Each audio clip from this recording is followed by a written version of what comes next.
All right, let's dive into something it's pretty fascinating.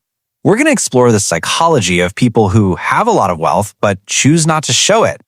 It's a mindset that really runs against everything we see online and in our culture, and the reasons why they do it are incredibly insightful. So let's get right into it.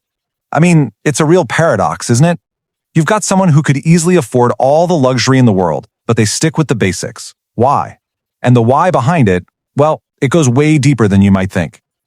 So, for our conversation today, let's give this person a name. Let's call them the invisible millionaire. They're the people who have reached incredible financial success but stay completely hidden in plain sight. They're masters of what we'll call quiet wealth. I bet someone just popped into your head, right? Maybe it's that quiet neighbor, a family member, or that super unassuming business owner in your town. They wear simple clothes, they drive a totally practical car, and they live in a nice but modest house. On the surface, nothing seems extraordinary, but their bank account tells a very, very different story.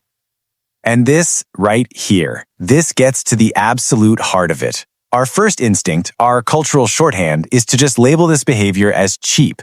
But when you look at the psychology, you realize something much more strategic, something far more intelligent is actually going on. Okay, so let's really tackle that common myth head on. The idea that this is all just about being cheap. I mean, why is that our default assumption anyway? Yeah, just look at this contrast. On one side, you have our common perception. They're cheap, they're stingy, they must be missing out on life. But the psychological reality on the other side, it's a whole different world. This isn't about restriction, it's all about priorities. They are deeply value-driven, laser-focused on security, and, here's the big one, internally fulfilled. And this misconception isn't an accident. It's fueled by this massive cultural myth we're all swimming in. We've been taught, over and over, that wealth has to be visible, that success is measured by the car you drive or the labels you wear. The myth tells us that if you don't look the part, well, you must not have actually made it. But the quietly wealthy? They're playing a completely different game, running on a totally different operating system. So now let's peel back the curtain and look at the reality, the hidden psychological drivers that are actually behind their choices. The first and probably the most important driver is that they completely redefine what luxury even means. For this group, the ultimate luxury isn't a thing you can buy. It's financial independence. It's the freedom to make choices about your own life without being stressed about money. It's the power to say no, the power to walk away, the power to just be. And this chart just lays it all out perfectly.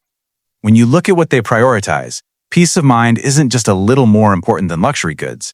It's in a completely different universe. They're playing for a different prize. The prize isn't a new watch, it's tranquility. Okay, the second big driver is a really powerful psychological trait. It's called a strong internal locus of control. It sounds a bit academic, but it's actually simple. It's the core belief that you are the pilot of your own life. And when your validation comes from the inside, you just don't need applause or a fancy car from the outside world to feel successful. Think about it like this. Most of society is busy keeping an external scorecard. Success is all about social status, what other people think, the brands you have. But the quietly wealthy, they're using an internal scorecard. They measure themselves against their own personal goals, their own desire for autonomy, their own self-worth. What other people think, it's just not part of the equation. So this brings us back to the real question we should be asking ourselves. Is this behavior about being cheap, or is it about being incredibly intentional with every dollar? And that is the absolute key here. See, this isn't about deprivation at all.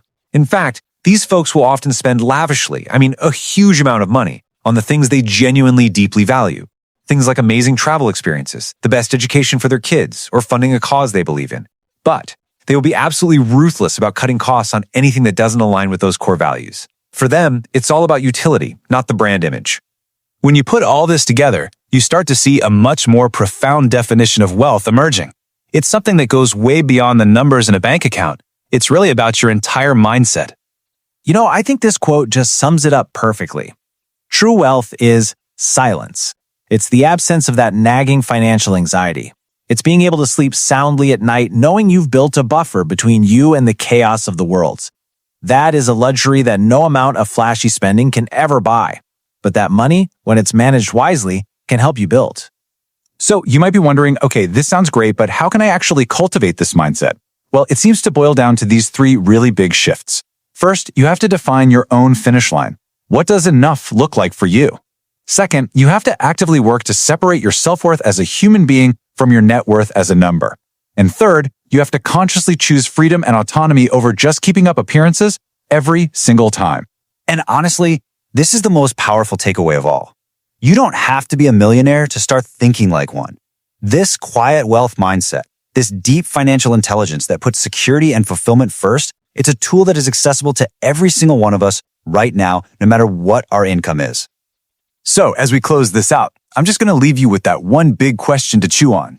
After you strip away all the social media hype and the luxury ads, what does being rich really, truly mean to you? Thanks for tuning in.